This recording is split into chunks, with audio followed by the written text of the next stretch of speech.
지금과는 다른 바뀐 내일을 살아갈 아이들의 부모들은 지금 몹시도 혼란스럽습니다. 지식은 이미 인터넷이나 백과사전에 두드리면 다 나오는 시대가 되었으니 너네 지식을 쌓을 필요 없고 다른 창의력을 개발하라고 하지만 일개 부모의 입장에서는 되게 불안하니까 그 틀을 그냥 바로 벗어던지긴 힘들어요. 한 20년 전만 해도 이런 명문대를 나왔으면 어지간한 대기업은 그냥 걸어 들어갔다. 근데 지금은 이제 그런 판이 아니게 됐잖아요. 아이를 키우는 모범 답안이 사라진 세상. 엄마들은 정답을 찾고 싶습니다. 이미 존재하는 직업을 따라가는 순간 경쟁은 필연적이에요. 경쟁의 대상이 밥도 안 먹고 잠도 안 자는 로봇이 되는 순간부터 내가 버틸 수가 없기 때문에 내 스스로 유일해지기 위한 문제적인 영역이 제일 요구돼요. 알파고 쇼크 이후 인공지능과 로봇에 의해 대체될 직업군에 대한 뉴스가 연일 쏟아져 나왔고 때문에 사람들은 불안해할 수밖에 없었습니다. 이러한 변화가 그저 달갑기만 할 수는 없는데요. We're simply not going to need a lot of taxi drivers.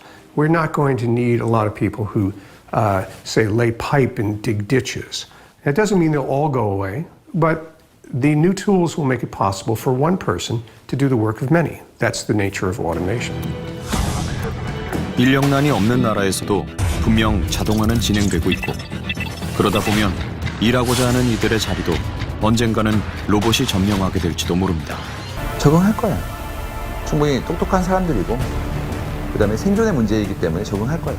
다만 이제 적응의 과정이 얼마만큼 아플까. 또 한 가지는 우리는 적응을 했는데 내가 적응했나? 다른 얘기예요. 이제 수많은 형태의 새로운 풍요가 나오면 또 다른 욕구가 나오겠지. 그러니까 새로운 직업이 나올 거야 이렇게 얘기를 하신단 말이죠. 근데 그 새로 나온 직업을 당신이 가질지는 잘 몰라요. 인류로 봤을 때는 진화지만 개인으로 봤을 때는 그렇지 않을 수도 있기 때문에 이제 우리 모두들 전부 조금씩 걱정하고 있는 거라고 좀 봐요. 로봇과 함께 사는 세상. 경쟁이 아닌 적응에도 준비는 필요합니다. 때문에 부모님들은 로봇 세상을 살 아이들에게 무엇을 가르쳐줘야 그 적응이 아프지 않을지 관심이 많은데요. 최근 세계적으로 급부상하고 있는 교육의 화두는 단연 코딩 수업입니다. 최근 색다른 방식으로 코딩을 가르치는 한 아버지가 인터넷상에서 화제가 됐습니다. 샌드위치를 만드는 과정을 논리적으로 세분화해서 아이들이 설명하게 하는 훈련. 아이들에게 직접적인 컴퓨터 언어를 가르치는 대신 코딩의 원리를 가르치는 겁니다. Take one piece of bread and take the butter knife that has the peanut butter on it and spread it all over the top of the piece of bread. Dad, That's the top. I mean the sides. Squirt some on another piece of bread. Take the butter knife, rub it all over the top of the piece of bread. I quit. You're not making any sense. Zari ruined it on purpose. He knows how to make one. 컴퓨터 공학을 원래 전공을 했고 제 아내도 프로그래머로 생활을 했기 때문에 컴퓨터에 대한 이해가 조금 있는데 저희 집은 서두르지는 않고 있어요. 제가 이제 코딩을 예전에 해봤던 경험에 비춰보면 코딩을 진짜 잘하려면 논리적인 사고가 필요해요. 아이들한테 뭐 예를 들면 학원에서 우리 집까지 오는 방법을 나한테 말해봐. 그러면 아이는 여러 번 왔던 길이니까 이제 쉽게 말하죠. 근데 정말로 그대로만 하면 내가 집에 올 수 있니? 그럼 빠뜨린 과정이 많을 거예요. 그럼 그걸 차근차근 정확하게 말해봐. 특히 순서가 틀리면 안 돼.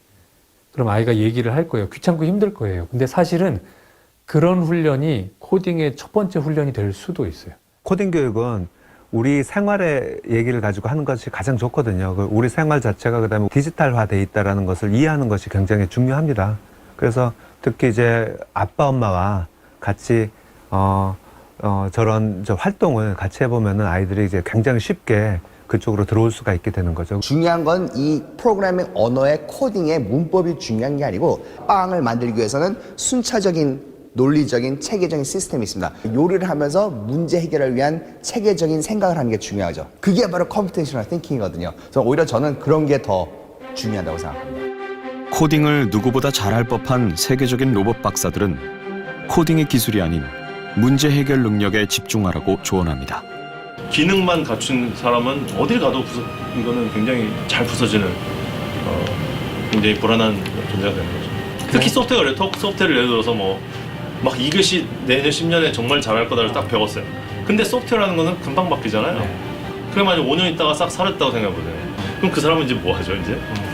어떤 상황이 닥쳐도 그건 그러니까 나는 그 다음에는 어떻게 해결하자. 이게 적응 능력이라든지 문제 해결 능력이라든지 이런 것들을 아는 것이 훨씬 더 중요한 교육이고 훨씬 더 살아남을 수 있는 인간을 만드는 위해서는 그게 훨씬 더 중요하다고 생각해요. 나와 내 아이가 로봇과 함께 어울려 사는 세상. 그 로봇과 소통하는 방법을 오늘부터라도 차근차근 가르치며 내일을 준비해 보는 건 어떨까요?